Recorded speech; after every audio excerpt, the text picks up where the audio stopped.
Welcome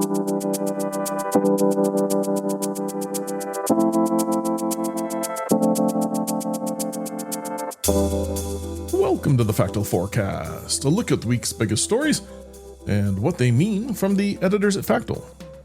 I'm Jimmy Lovaas. Today is September 11th, and in this week's forecast, we've got Israel's strike in Qatar, elections in Syria and Malawi, Trump's visit to the UK, and a labor strike in France. You can also read about these stories and more in our weekly newsletter, which you'll find a link to in the show notes. Up first, we'll take a look at Israel's recent strike in Qatar. For more on that, I've got the lead for our Middle East coverage, Ahmed Namatalla. Hello, Ahmed.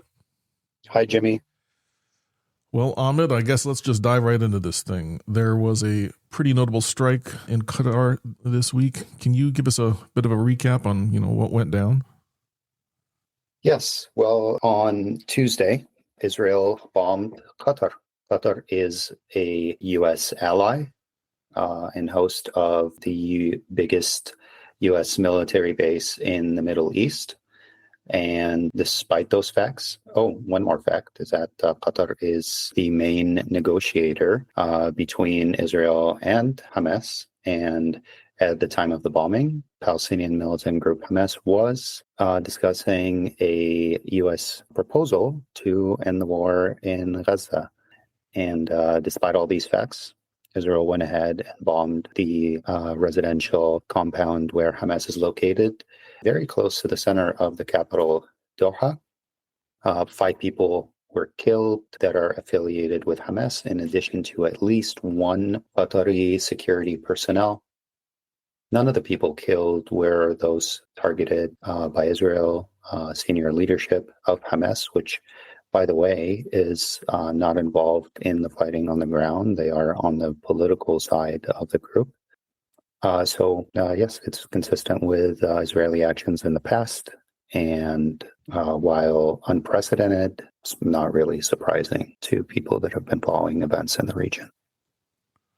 Well, what about the latest? There been any new developments since it happened? Qatar does not have a major military force. And in fact, part of the reasoning for having domestically for having a U.S. military force on the ground is to protect that country. And in this case, that didn't prove to be the case. The government of Qatar has said that it was going to take all necessary steps to deter these kinds of actions in the future, but it's unclear what it really can do aside from asking the U.S. to intervene. The U.S. has, through President Trump, vowed that this kind of thing would not happen on its soil again. But again, if that was the case, then it wouldn't have happened to begin with. Arab countries have largely stuck to their pattern of issuing statements of condemnation. Pretty standard stuff, but nothing really that rises to the magnitude of how unprecedented this attack was. Well, like you said, it is unprecedented in some ways. What are some of the other reactions that you have seen to this? So it's interesting to gauge the internal Israeli reaction because, first of all, Israel's government, led by Prime Minister Netanyahu, has not taken one step back, and in fact, today chose to double down on the attack, saying that it's ready to pursue its enemies anywhere they may be located, signaling that it would do it again. And since there is no indication that any of Hamas's senior political leadership was actually killed in this attack, it is quite possible that this attack would happen again, whether in Qatar or elsewhere. This was echoed by the Israeli military's chief of staff. And we saw a pretty significant Israeli attack in Yemen today, again, claiming to go after Israeli enemies. Israel's government described the attack on Sana'a that killed at least 35 people as retaliation for an earlier attack by the Yemeni militant group, the Houthis, that targeted Israel's Ramon airport It's worth noting that none of Yemen's missile attacks have had any real impact on the ground. These missiles have a long way to travel.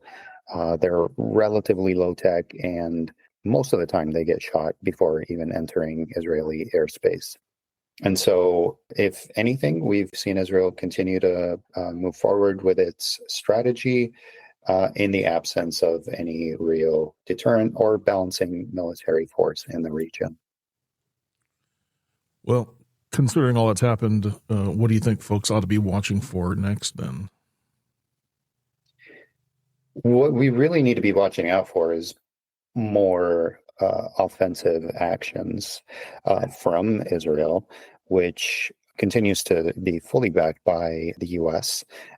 This can happen anywhere. And Israeli media, right-wing Israeli media, and some Arab media today are already talking about the next target, because really the attack on Qatar leaves a pretty clear message in that that was really actually stated by President Trump's envoy in the region, Mr. Witkoff, last week, when he said that Israel will go anywhere, anytime, and there's nothing anyone can do to stop that.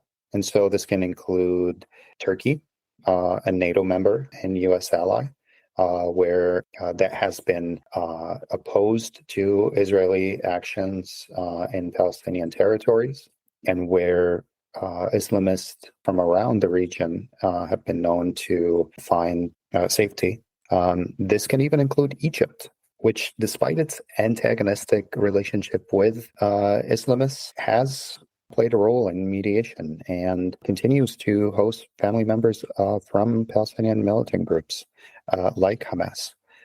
We have seen in the past the Israeli military clearly state that any threat that they perceive anywhere is fair game.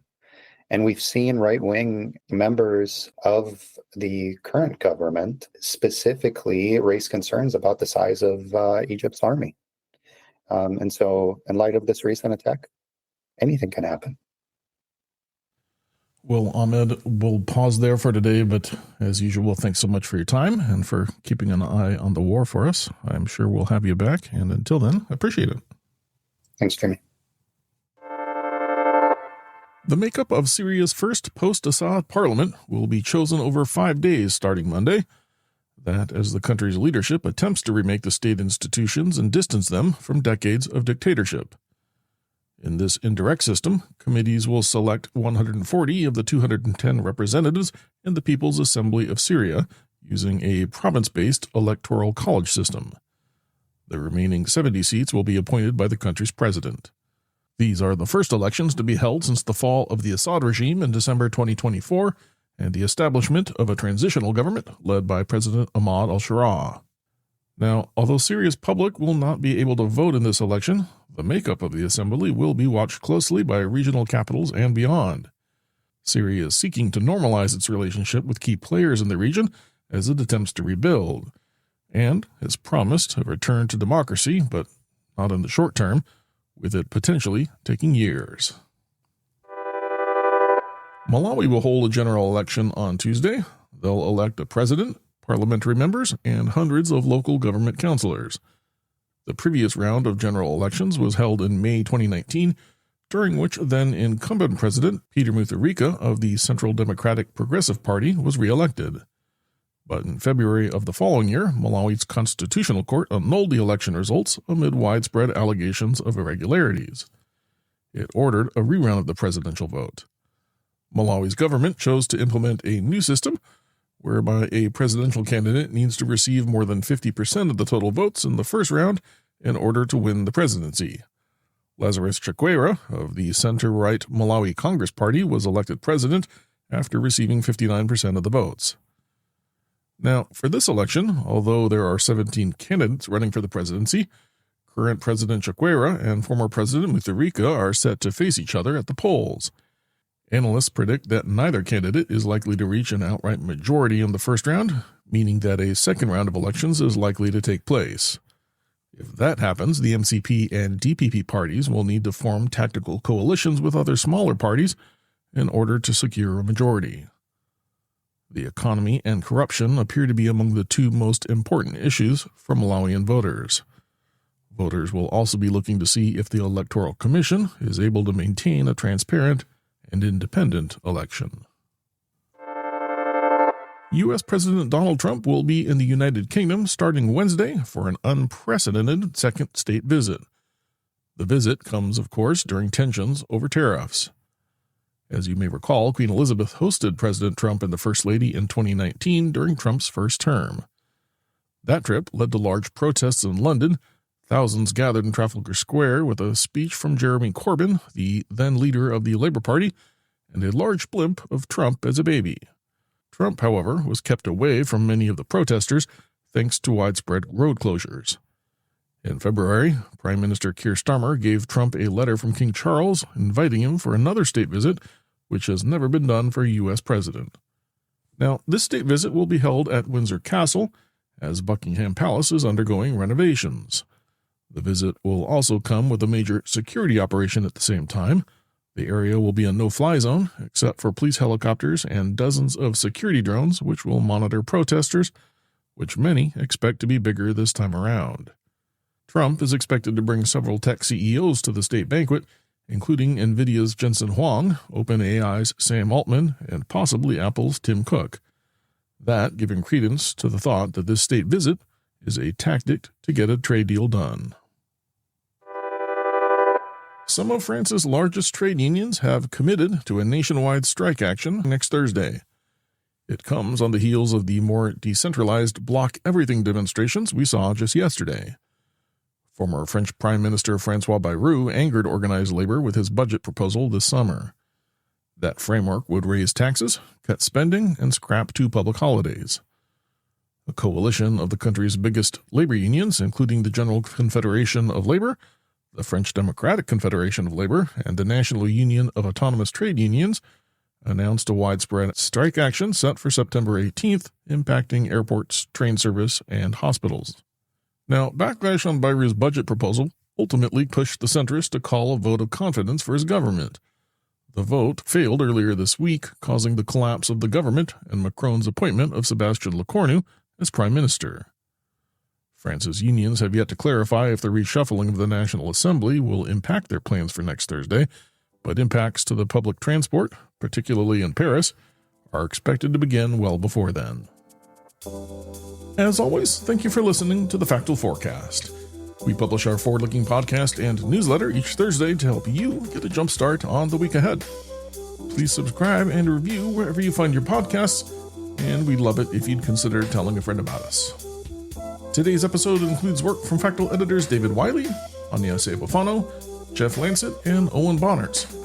Our interview featured editor Ahmed Namatalla, and our podcast is produced and edited by me, Jimmy Lovaas. Our music comes courtesy of Andrew Gosby. Until next time, if you have any feedback, suggestions, or events we missed, drop us a note by emailing hello@factal.com.